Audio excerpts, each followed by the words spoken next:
Hey book besties! I have literally had my best reading month of 2025. With October coming to an end, y'all already know what time it is. It's time for an October reading wrap up. I literally read 12 books this month. Usually my average every month is around 6 books, and the fact that I doubled it this month, I was on a roll apparently. I was in it. And of course, don't forget to wait till the end of this video so you can see my current reads. I am currently reading 4 books right now, which is kind of crazy. It's kind of crazy, but I'm reading 2 Kindle books and 2 audiobooks. Again, make sure you stay to the end of this video so you can figure out which books those are and some of my expectations and maybe some that you might need to add to your TBR because they sound that interesting. Without further ado, grab your blanket, grab your snacks, grab your beverage, and let's just get started into this video. The first book that I completed in the month of October was yet again another Sarah Adams book, and there are quite a few this month, might I add. She has literally became one of my favorite authors, if not my current favorite author / obsession. But the book that I read first was The Rule Book by Sarah Adams. I was under the impression that Sarah Adams books were all clean romances. This one does end up having a spicy scene in it, but one thing that I absolutely loved about this book was the fact that in the dedication, they tell you exactly which chapters have the spicy scene. And this one, I'm lucky that it was only 1 and it was chapter 34. I did skip it because y'all know I'm a clean romance girly and I did not want to read it. So personal preference, again, something that might convict me, might not convict you, and vice versa. The Rule Book is the second book in the series, with the first book being The Cheat Sheet. That is my favorite Sarah Adams book to this day, but after reading another book that I'm going to talk about later on in this video, I do have a tie for first place because when I tell you that book, we will get into it later. The Rule Book follows Nora. Nora is a ambitious, very ambitious sports agent, and she has just landed her dream client, which happens to be a rising NFL star and her college ex. Derek and Nora end up doing a trial period where they end up setting 20 rules. But with a work trip to Vegas, and they got a little tipsy, got a little drunk, something happened to the point where they ended up getting married, and now a whole scandal has broken out. So they have to act as though they are in love, when in reality, they are still in love, but they just don't want to tell each other. This book is also, in my opinion, giving a little bit of enemies to lovers / grumpy sunshine. Just there's little elements in it that I was like, okay, I could see this trope, I could see this trope. And with them getting married in Vegas, Nora's job is on the line. So they have to make sure that they are selling the fact that they are madly in love when at this time they hated each other, but in reality love each other. There's just a little bit of miscommunication happening in this one, but again, Sarah Adams is an amazing writer. I love the way that she writes, and she makes it to where you can really relate to the characters. And you can see the character development. You can see how each character helps each other to accomplish or to overcome something that they were either scared to do, that they need to just break out of their shell because they're so traumatized by past experiences, and honestly just healing and finding love. I love the way that Sarah Adams writes, and I literally am that person where I'm like, okay, I find an author that I like, anything that they write, I will be reading. The amount of Sarah Adams books that I've read, I'm literally almost done reading all of her books, which is quite literally insane to me to think. But when an author is that good, you just gotta go through them all. This next one was free on Audible, and it is a fall time read. And this one is Pumpkin to Talk About by Allie. I think it's pronounced Samberts. I'm horrible with names, y'all. This one follows Mike, who returns to a small town in Texas to help out his sister. He ends up running into his rival, Bella. So if you like the rival trope, this one is one that you're gonna need to read. And not to mention that it is a very fast read.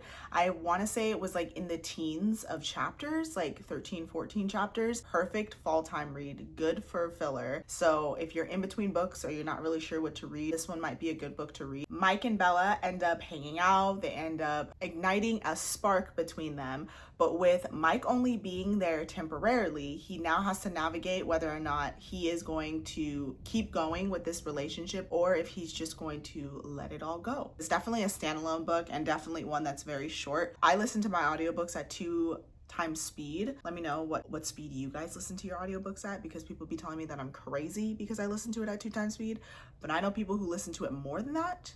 So let me know what your reading speed is for audiobook listeners down in the comments below. But with my reading speed at 2 times, I think it took me like an hour at most. Next up is Booked for the Holidays by Liz Maverick. Is it bad for me to be starting my Christmas reads a little bit early? Because I don't know about y'all, but I feel like if I don't start a couple of months in advance, because there's so many Christmas reads that I want to read, I won't get through them all, especially with me being a mood reader. So I thought I would start it off with this book. It was, again, another free one on Audible, and it was about 2 hours with my listening speed. A good filler, a great way to start your holiday Christmas reads, and one that you definitely need to add to your Christmas TBR. This one follows Abby, and she is a publishing intern. She ends up going to one of the author's houses to drop off presents and cookies, and to kind of see where she's at with the last book in a series that she is writing and get the manuscript that is needed before the due date. She ends up going over to this said house and runs into the author's grandson, Dove. Unfortunately, the author, Dove's grandmother, has passed away. One of her last requests was that Dove takes over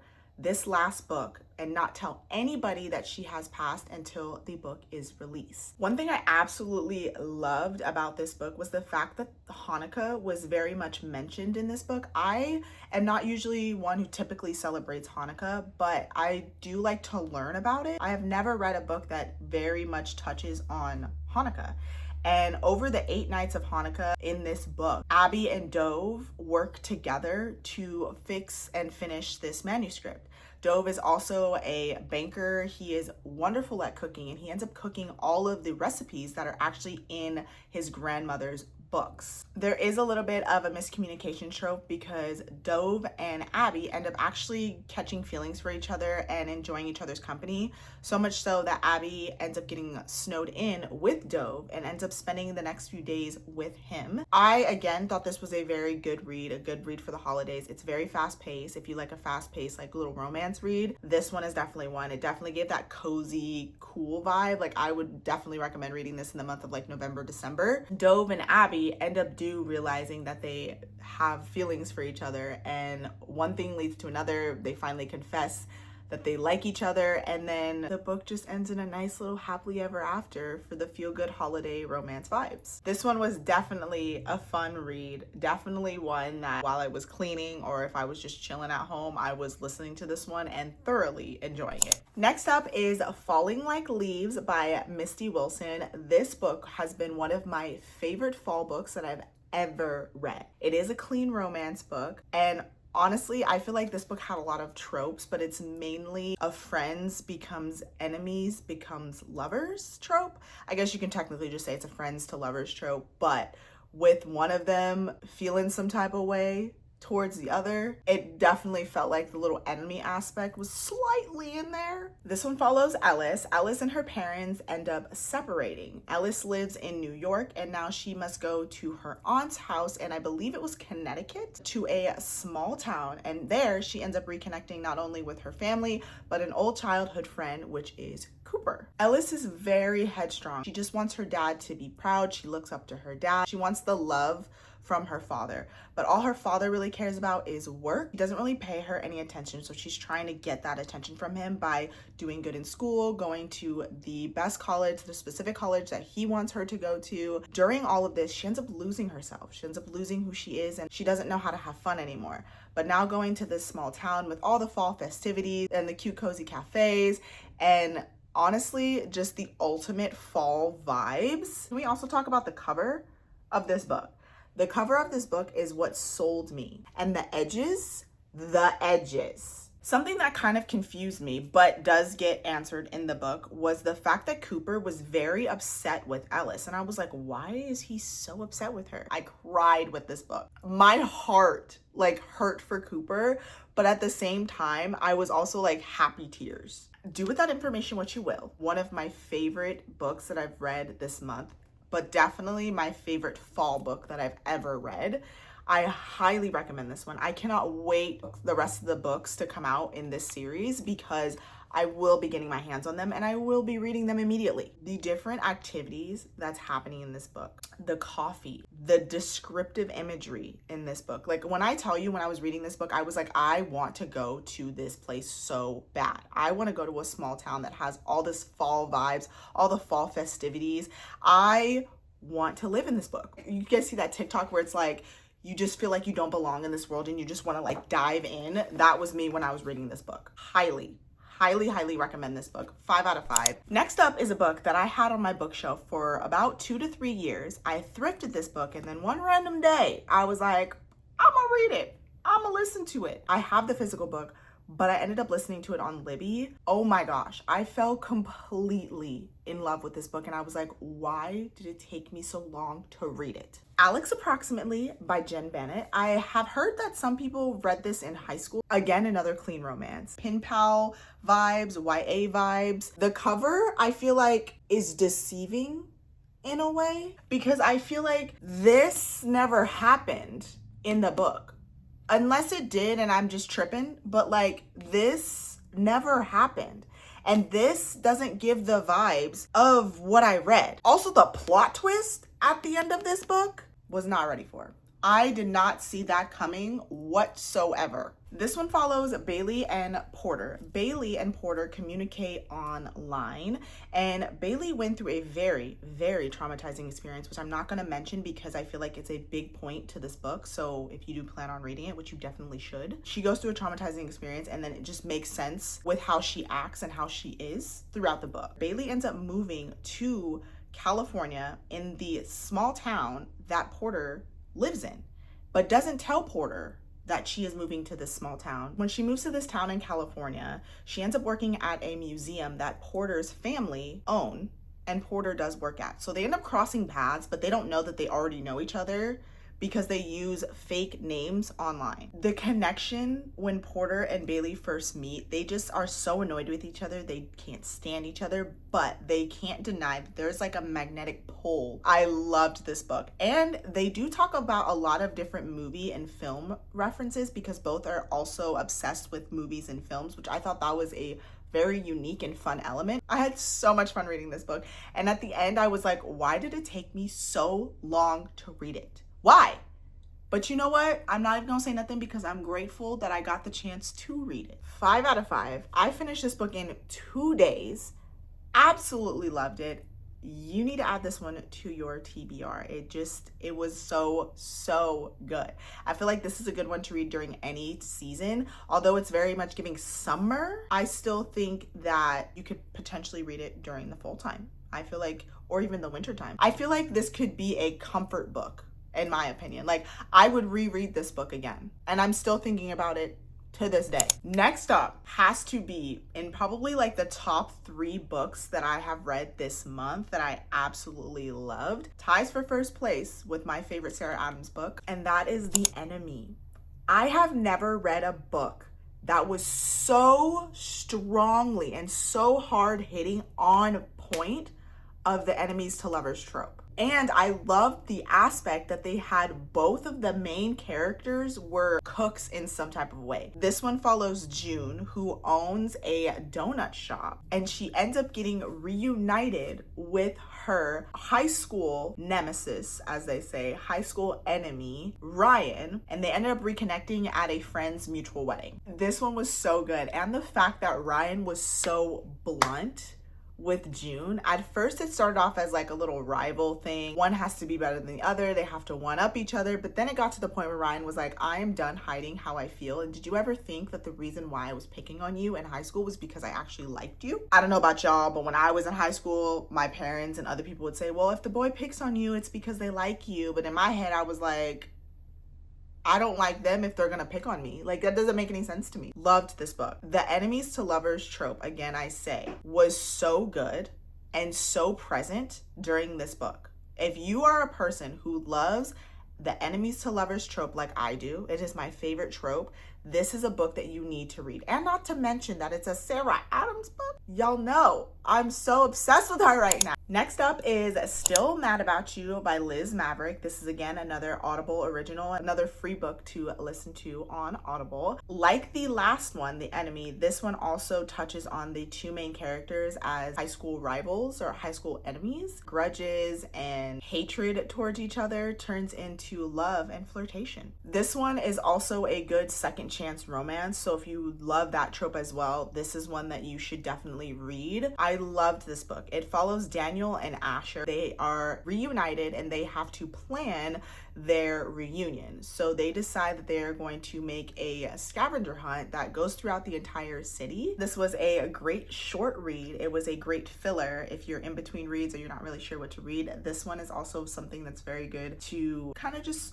place in there as you're trying to figure out what read you're gonna read next. Next up is yet again another Sarah Adams book. Can y'all tell how obsessed I am with her? And this one is The Off Limits Rule. If you love a brother's best friend trope, this is going to be one that you need to add to your TBR. If it's on your TBR and you love that trope, bump her up because it was so worth the read. I believe this was another one of those books that I read in about 2 to 3 days. A great listen on audiobook. I believe I listened to it either on Hoopla or Libby. I think it was Hoopla. I love Sarah Adams. I know I keep saying it throughout this video, but I truly love the way that she writes. The fact that I can relate to so many characters, or I can see myself in these characters' shoes, or the like dialogue is very relatable, something that's like modern day or I've heard or I feel like I would say. I love how you can connect with characters or connect with the story. It just makes the reading experience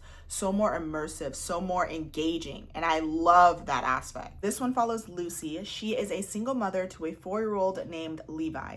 Because of some things that have happened, she decides that she is going to move back to Nashville and live with her brother Drew.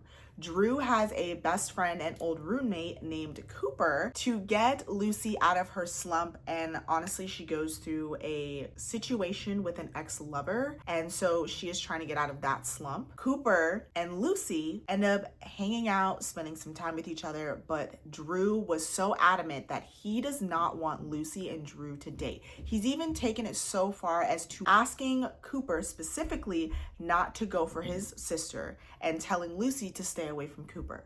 But because of their undying spark and their love and their chemistry together, they end up coming back to each other every single time. I don't want to spoil it for you guys, but let's just say like it's a happily ever after, but there was a lot of complications and trials and tribulations that could make you think otherwise. Again, I talk about the characters and the character development. They are both going through their own issues, but coming together, they help each other move past those issues. Her books are so addicting. Once you read one of her books, you are not gonna wanna stop. You're gonna wanna read all of her books. And I know she has another one, and I think it's the 3rd book in one of the series that I've already read or I've already started, and it comes out in December. So best believe I will be reading it. Next up is The Intruder by Freida Mafadden, which I believe this is her most recent release. And anybody who knows me knows how much I love me a good psychological thriller, especially Freida Mafadden. I read The Housemaid by Freida Mafadden. That sent me on a binge. I've read so many of her books. I love her books. And honestly, I feel like personally, I read The Housemaid physically, but all of her other books, I've listened to them on Audible or I've listened to them on Libby or Hoopla, and I feel like that is the right route to go. I just love listening to her books. I feel like I can see it in my head better than when I'm reading it. Also,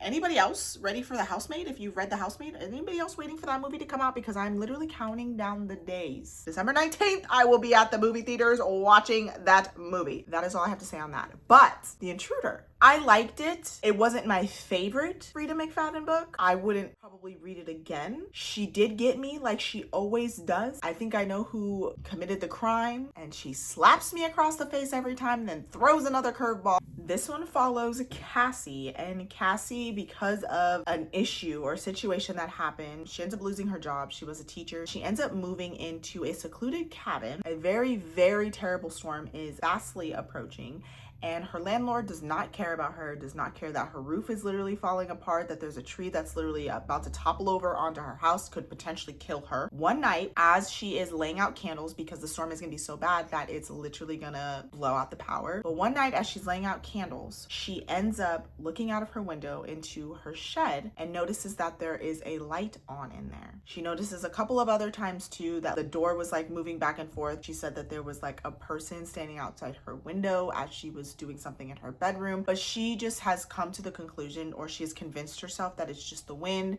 it's just her imagination. But when she sees this light and she knows that somebody is in there, she is like, somebody's in my shed, what do I do? She goes out there and she ends up finding a young girl who is actually covered in blood. She takes this little girl into her home and gets her cleaned up and fed, and she tries to figure out who this girl is. Like any Freida Mafadden book, you really need to pay attention because it goes back and forth from before to the present. I was trying to figure out who the before girl was, and then eventually it tells you I was wrong, as I always am when I read a Freida Mafadden book. I love reading her books because they really make me think, and they make me feel like a detective trying to solve the case, knowing because I would never be a detective in real life. So given the fact that I can pretend like I am when I'm reading, I'm here for it. I'm having a great time. Next up, yet again, another Sarah Adams book. You guys are probably getting so sick of me talking about Sarah Adams, but I'm telling you guys, if me telling you how many books I've literally read this month alone by her, you know she's a good author. That's all I have to say. But the next book that I read was The Temporary Roomie by Sarah Adams, and this one follows Drew and Jessica. Again, going back to the off-limits rule, this is like the second book that's in the series. So it follows Lucy's brother, Drew, and then Jessica, which is Lucy's best friend. This one follows Jessie. She is a pregnant single mother with every male in her life has left her or has done her wrong. She does not trust any male in particular. None whatsoever.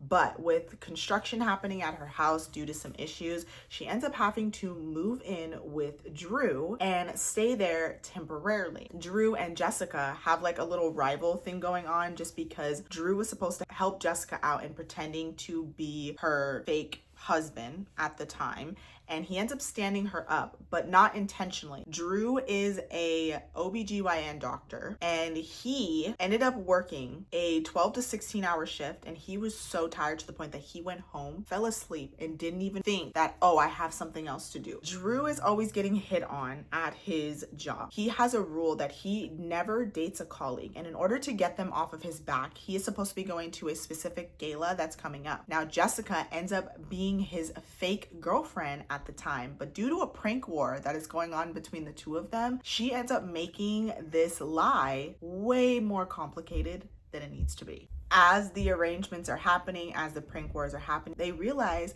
that they might have some feelings for one another, that there might be some chemistry there. I'd say read the off limits rule first, since that is the first book in the series, and then read the Temporary Roomie. Not that you have to, you can definitely read them both as standalones, but I just feel like when you start off with like technically the first book in the series and then go into this one, it just helps you understand a little bit more, and it helps you gain that connection more with the characters, because Lucy and Cooper do end up showing up a lot in the Temporary Roomie, and I just feel like now that you know their relationship and their story, it just makes the second book so much better. Next up is Rocky Road by Becky Wade. I have read the first book in this series, which is Memory Lane, and I've talked about it before, and it's one of my favorite Christian fiction romance books that I've ever read. The fact that I've been waiting to read this book, I didn't even know it was on Hoopla for free. I've been waiting for it on Libby this whole time for months, and when I found out that it was on Hoopla, I instantly borrowed it and I instantly started it. I loved it. Guys, I loved it. This is a trilogy series, so I do need to read one more book that's in this series, which I'm assuming it's going to be about, I think his name was Matthew? I don't know. It starts with an M. It's their half brother. So I'm assuming that they're half brother. And I think the other woman that was talked about was Simone. So I feel like that's going to be their story. Jude is a FBI cop and Gemma is a small business owner. She ends up owning a business and starting her business in perfumes. If you like a fake dating trope, this one is definitely one that you're going to want to add. And again, it has that like faith-based Christian element in it. Jude and Gemma are trying their hardest not to fall for each other as they are fake dating. And the fact that Jude literally can't fall for her because his job would be on the line. They're also fake dating because they are trying to catch Gemma's cousin, because Gemma's cousin is trying to sell a specific perfume. I have never read a book that very heavily talks about perfumes and how they're created and how the scents are created. Honestly, now that I think about different perfumes and the ones that I have, it opened up my eyes and opened up my mind in a new light that I never thought was possible while reading this book. And it's definitely a book that was very unique in that aspect. I just thought it was very, very interesting. And definitely something that, like, as a woman was very educational. If you are a Christian fiction girly and you love a good romance and you love a good mystery romance, but without like the gore and the suspense and whatnot, this entire series, I haven't even read the third book and I'm already hyping it up because I know it's gonna be just as good. But this series is one that you guys definitely need to add to your TBR. And honestly, anything Becky Wade, if you like the mystery romance aspect, if that's like your vibe, Becky Wade is the author to read. And the last book, there's Pumpkin About You. I did not like it as much as I thought I was going to. Although I did enjoy it, there was a lot of grammar issues and I tried to not really pay attention to those and to just skip them. That kind of distracted me in a sense because it was almost like I had to reread a couple of lines to make sure that I was reading it correctly. Overall story was great. I loved it. This one does have the like autism awareness in here, and I loved how the main MMC, August, aka Gus, he has autism, and just seeing how the world treated him or how the town treated him in this book and how he has to adapt the different triggers and everything, it just makes you really think about people in real life with autism and how they live their day-to-day life, how to better understand them. And I thought that this book was so greatly representation of it, and I've never read a book that touched on autism that much, let alone like one of the main characters having it. And it honestly to me just shows that anybody who has a disorder, God will give you somebody that literally loves you, flaws and all, loves all of you for who you are, disorder or not. When I first purchased this book, I was under the impression that it was a clean romance, and that's something that I strongly dislike, is when I think that it's a clean romance. I've got all the research and resources telling me that it is, and then I read it and it's not. It's so frustrating. It's genuinely so frustrating, and it almost kind of like ruins the book for me in a sense. And I'm not just saying that with this one. There's been multiple other books that I've read that have said they are clean romances, or I'm under the impression that they're clean romances, and they're not when I read them. The cover though is stunning. It's so cute. I love it. The metallic and the leaves, cute. You know I'm a sucker for a good book cover. I believe I rated it like a 3. I did have a good time reading it. Again, it was a good story. It was a good plot. It was definitely giving that fall vibe. If it's something that you might seem interested in, even just the cover alone, don't just take my word for it. I highly recommend you reading it for yourself, and then you can make that decision if you like it. Something I might like, you might not like, and vice versa. So I'd say read it for yourself and then make your own personal judgment on it. For those who might be interested in reading this one is about August and Ren. Ren is a party planner who has gone through a traumatizing experience with an ex-lover. Her best friend ends up asking Ren to throw her 30th birthday party. And so she ends up going to this farm. I believe it's called Gold Leaf Farm, and it is ran by 3 brothers. August is definitely a grumpy sunshine. It definitely has that like fall element to it. It's definitely a small town cozy romance. There's like a cafe. I'm like, I wish this cafe was real because I would love to taste one of these coffees. Jumping in to my current reads, I am currently reading 4 books, 2 audiobooks, and 2 Kindle reads. So the first audiobook that I'm listening to, which I have in the physical copy, Our Fault by Mercedes Ron. This is not a clean romance. I do want to preference that. I do say that I am still growing. If I do end up getting convicted while I'm reading this book, it's going to hurt so bad because I've read the other 2 books and I've watched the 2 movies in this series, but I'm going to listen to the Holy Spirit. So far, I think I'm on chapter 11 or 12 and I'm chilling. I'm doing good. There's no spicy scenes happening, but I've read the first 2 books in the series, My Fault and Your Fault. And I've also watched the Amazon Prime movies for the both of them. And I've seen My Fault London, which in my opinion, My Fault London was better than the original, but I still liked them both. The third and last movie in this series came out, I believe it was in October. I think it was October 16th, if I'm not mistaken. And because I've read the other 2 books and then watched the movies, I wanted to end it that way as well. So I am currently listening to this one on Hoopla. I love the fact that Lion and Jenna are getting married in this one, and it made me so happy because I was like, I love them as a couple, and the fact that they got married was like everything. But I do want to say that if you like Fast and the Furious, this is also something to maybe consider reading because it does have a lot of like Fast and the Furious elements in it, especially the first and the second book. I'm not so sure about this one quite yet because I'm not too far into it. And the second audiobook that I'm reading currently is Beg, Borrow, and Steal by Sarah Adams. Anytime I get a chance to read one of her books, I read it ASAP. I'm gonna be completely honest with you guys. I have no idea what this book is about.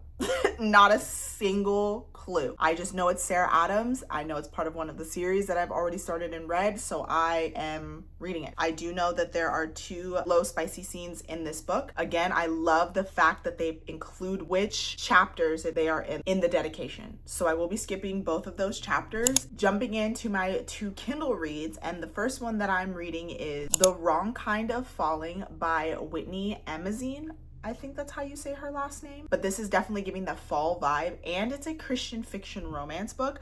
I've heard great things about this book. Again, one of these books that I have no idea what it's about, but the cover sold me and I said, say less. It's giving fall vibes. It's fall time. Just started this book and I think I'm on chapter like 1 or 2. The writing itself is really nice for like the first few chapters that I've read, and feel as though that I'm really going to enjoy it. I believe the first like dedication or the first line before chapter 1, it quotes 1 Corinthians 13:13, which I'm already knowing that I'm gonna love, especially if there's specific like scripture and verses throughout the book. I don't know if there are, but I feel as though there might, so we'll see. I'm excited about this one. I have very high expectations for this one. And the second Kindle read that I'm currently reading is an ARC, and it's been a minute since I've read an ARC, but this one is not necessarily in the genre that I would be reading. I'm a romance girly, but I do like to read other genres from time to time, and this one definitely caught my eye, especially given the fact that it is a Christian fiction book. And I just want to read you guys the little blurb that was sent to me. The book is called The Last Adam, and it is a